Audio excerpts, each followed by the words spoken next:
तो क्या हाल है। दो दो प्यार दो के बारे में तो शायद किसी ने नहीं सुना होगा, लेकिन ये एक बहुत ही बेहतरीन फिल्म है जिसके बारे में मैं आज बात करने वाला हूँ। ये फिल्म आपको एक बार ज़रूर देखनी चाहिए अगर आप एक कपल हैं, अगर आपको स्लो मूवीज़ देखना पसंद है, और अगर आप कुछ अलग देखना चाहते हैं, कुछ ऐसा देखना चाहते हैं जो रियलिटी बेस्ड हो, जिसके बाद आपका शायद रियलिटी से पर्दा उठ जाए।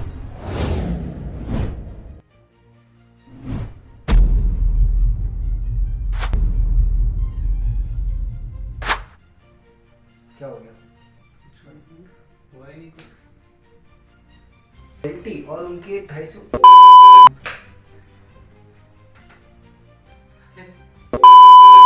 तो अभी मैं आपको कुछ ऐसे पॉइंट्स बताने वाला हूँ जो आपको इस फिल्म में दिखने वाले हैं। सबसे पहला पॉइंट ये होगा कि इस फिल्म के अंदर एक फादर और उनकी डॉटर के रिलेशन को बहुत प्योरिटी से दिखाया गया है कि कैसे एक फादर के लिए उनकी रिस्पेक्ट कितनी इम्पोर्टेंट हो जाती है और उनकी डॉटर उनसे किस तरीके से फाइट करती रहती है अपने बीच के बॉन्ड के लिए, और किस तरीके से और किस पॉइंट पे जाकर उनको उनका बॉन्ड वापस मिलता भी है या नहीं मिलता है, या फिर वो उनका जो एक नटखट एक लड़ाई झगड़े वाला जो बिहेवियर है वही रहेगा पूरी फिल्म में। ये आपको इसमें ज़रूर देखने को मिलेगा।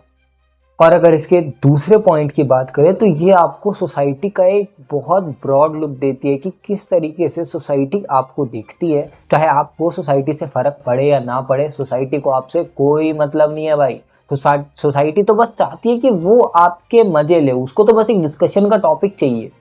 इसी तरीके से इस फिल्म के अंदर हमें बहुत बार ये चीज़ दिखाई जाती है कैसे इन लोगों के बीच में जो भी चीज़ चल रही है उसके अलावा सोसाइटी इनको किस तरीके से ट्रीट कर रही है, जो हमें एकदम रियलिटी से उठा करके ऐसा लगता है जब बस पर्दे पे दिखा दिया है कि भाई ये देखो ये भी होता है। चाहे तुम बोलो कि मैं तो शहर में रहता हूँ, मेरे को नहीं फर्क पड़ता, लोग मेरे बारे में क्या सोचते हैं, भाई फर्क पड़ता है।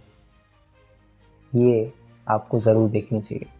तीसरे पॉइंट की अगर हम बात करें तो शायद कुछ लोग इस बात पर गुस्सा हो जाए, बट भाई देखो मेरा काम है समझाना और मैं सिर्फ समझा रहा हूँ। लेट्स इमेजिन हाइपोथेटिकली किसी के साथ ऐसा होता है कि उनका जो इंटरेस्ट है वो किसी और पे शिफ्ट हो जाए और उनके जो वाइफ है उनके साथ उनके कॉन्फ्लिक्ट बढ़ते जाए, या वाइफ का भी जो इंटरेस्ट है वो किसी और पे शिफ्ट हो जाए और उनके बीच में कॉन्फ्लिक्ट बढ़ते चले जाए।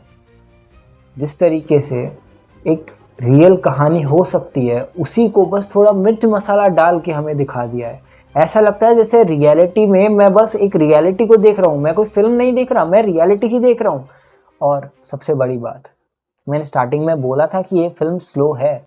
चौथे पॉइंट की अगर हम बात करें तो इसके शॉट्स और उसका बैकग्राउंड स्कोर हर जगह पर आपको एक अजीब सा कनेक्शन बनाने के लिए मजबूर कर ही देगा, और जहाँ पर ये कनेक्शन वीक होता जाएगा ना वहीं पर हमारे एक्टर्स की एक्टिंग आपको बचा लेगी और वापस से आपको कनेक्ट कर लेगी खुद से, क्योंकि इसका बैकग्राउंड स्कोर और इसके शॉट्स दोनों ही बहुत बेहतरीन है।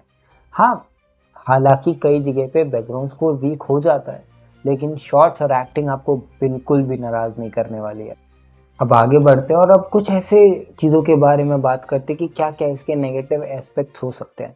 सबसे पहला, अगर आप ये सोच रहे हो कि आप इसको बोल्ड फिल्म के नज़रिए से देखना चाह रहे हो तो नहीं भाई, ये बिल्कुल भी बोल्ड नहीं है। इसके अंदर रोमांस को बहुत ही फैसिनेटिंग तरीके से दिखाया गया है, और अगर आप एज अ कपल इस मूवी को देखने वाले हो, देखो अगर टॉक्सिक कपल हो तो भाई मत देखना, बट अगर आप एक हैप्पी कपल हो और आप देखना चाहते हो कि किस तरीके से टॉक्सिक कपल्स के बीच में क्या क्या चलता है, तो हाँ भाई देखना चाहिए, ज़रूर देखना। मैं एक बार फिर से बोल देता हूँ, ये फिल्म टॉक्सिक कपल्स के लिए या फिर इगोइस्टिक कपल्स के लिए बिल्कुल नहीं है भाई। अगर कोई एक भी बंदा टॉक्सिक या इगोइस्टिक है तो इस वेब सीरीज़ को एक साथ तो बिल्कुल मत देखना, बहुत परेशान होने वाले हो। क्योंकि इसके अंदर वो जो भी बंदा है बंदी है, उसको इंस्पिरेशन मिलेगा, वो और किलसना शुरू कर देगा, क्योंकि भाई ये एक मूवी है, ठीक है, इससे रियलिटी आपकी रियलिटी जस्टिफाई नहीं हो रही है इससे। इसीलिए मुझे एक बात ध्यान आती है कि आपको वक्त के बदलाव को एक्सेप्ट करना चाहिए, क्योंकि अगर आपने वक्त के बदलाव को एक्सेप्ट नहीं किया तो वक्त आपको अपने बदलाव के हिसाब से बदलेगा और आप कुछ भी नहीं कर पाओगे। आज के लिए बस इतना ही। जैसे ही अपडेट आता है कि OTT पे रिलीज़ हो चुकी है, मैं आपको एक शॉर्ट में बता दूँगा।